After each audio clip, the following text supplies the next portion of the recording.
Hello, everyone. I'm Lisa Moore. I'm going to talk about Suspension of Disbelief and also rereading Jean Rhys 30 years later. I'm going to talk about that subtly altered state of mind that occurs when we read fiction. It's a kind of active dreaming that we commonly call the suspension of disbelief. The phrase was coined by the poet Samuel Taylor Coleridge, and it describes a voluntary cognitive estrangement from the facts. And Coleridge believed that it would bring about a kind of poetic faith. So why would we suspend everything we know to be true?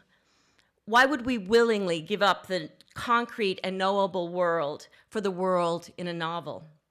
And how do we do it? What kind of mechanism allows for this grand transformation? I want to tell you about my own rereading of Jean Rhys's novel, The Wide Sargasso Sea.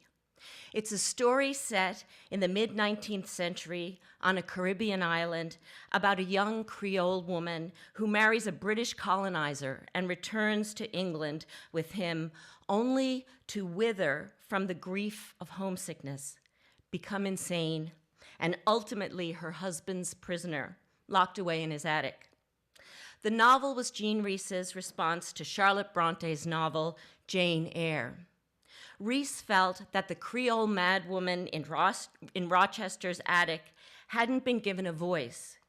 So she wrote the woman a backstory, giving her thoughts and feelings and passions, a vividly felt childhood, showing her life on a tropical island after slavery, and even giving her a name, Antoinette. A few weeks ago, I was on my way for a trip to Dominica, the Caribbean island that was Jean Rhys's childhood, where she grew up until she was the age of 16. I had happened upon a new edition of the novel while I was stuck in Toronto overnight because I'd missed my connecting flight due to an ice storm. I began reading the novel again 30 years after my first encounter with the book at a restaurant near a hotel airport in Mississauga. I had walked in a cold wind with a $32 voucher from the airline for Boston pizza, next to an 8-lane highway past several box stores, one with a parking lot sign that promised half-priced adult videotapes, and in the same parking lot, a class of 7-year-olds dressed in white karate suits with black belts, and they all had aluminum cutlasses and were standing very still and then suddenly lunging forward in unison and crashing invisible assailants with their swords. What a shock it was to fall headlong into the wild Sargasso Sea again, to give over completely, to be swallowed whole, so that Boston pizza and Mississauga and the 8-lane highway and the fierce wind and the brave young ninjas all just fell completely away. I had decided while reading to try and make the novel a test case so that I could figure out at what moment the words before my eyes fell away and I was no longer aware of the act of reading, no longer aware of myself or my surroundings, but became, rather, an egoless, amorphous consciousness, not exactly hovering over the action, but feeling it plow through me, creating it, being it. I was looking for that moment when I had wholly suspended disbelief.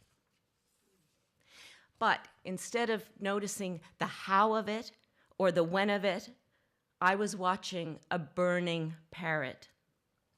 An angry mob of recently freed slaves in Dominica were burning a plantation house to the ground. The Parrot, which had been a pet parrot and had had its wings clipped, had made it to the roof of the plantation house, and as all the crowd turned to look up into the smoke-blackened night sky, the bird caught fire and fell to the ground in a ball of flames. I was 20 years old when I first read The Wide Sargasso Sea. I both remembered and did not remember the Parrot. I found it to be an unexpected, shocking image, but also deeply familiar, a part of me, something that had been a part of me since I was 20 and had studied Rees's novel in what was then called a Commonwealth literature course and would now probably be called a post-colonial course. The next morning, I was on a veranda of a guest house looking out at the tropical jungle at sunrise. The sun made the wet, dark tangle of forest turn brilliant lime, as if the whole jungle were on a dimmer switch and someone had turned it to the highest setting. I could smell the dusty lime leaves and hibiscus and cinnamon bark, just as Rees had described it. It is the engagement of the senses that provokes the suspension of disbelief while reading a novel, being able to see and touch and smell and hear that fictive world, and it's perhaps the sense of smell that does it most powerfully. The phrase suspension of disbelief kind of requires a double take. It seems like a sleight of hand to lure you away from everything you hold to be true. Why not just say more simply, believe? But the word suspense seems to hold the promise of a return. There's the idea of a limited duration in the word suspension. It's just a brief passage of time.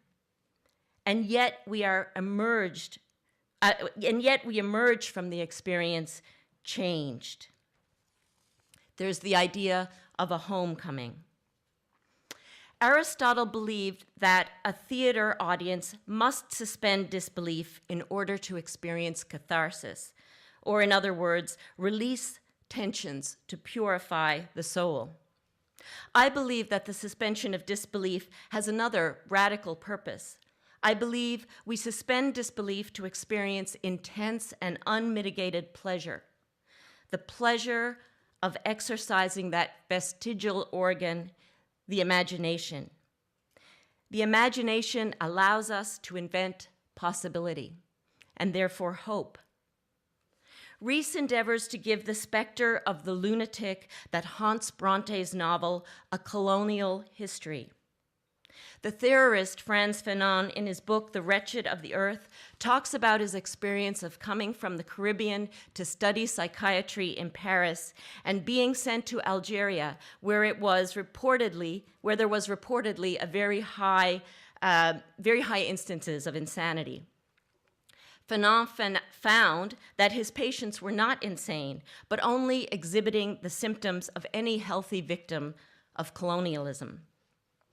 At the end of Charlotte Bronte's novel, Jane Eyre, and at the end of Jean Rhys's novel, The Wide Sargasso Sea, a woman driven mad by the ravages of colonialism sets fire to a British estate built on the spoils of empire. I finished Rhys's novel for the second time in the back seat of a rental car while we had stopped to purchase some fruit from a roadside vendor. The moist, fragrant jungle pressed in on all sides. The sun was setting over Scott's Head, a dark, boiling red sky, and a blood-red sea. Because the sunset was so fierce and the lights in the back seat quickly dimming, I could hardly see the print. My tired eyes saw each letter on the page backlit by an after image, the glowing of the fierce red setting sun, and each letter had the appearance of being on fire. Thank you.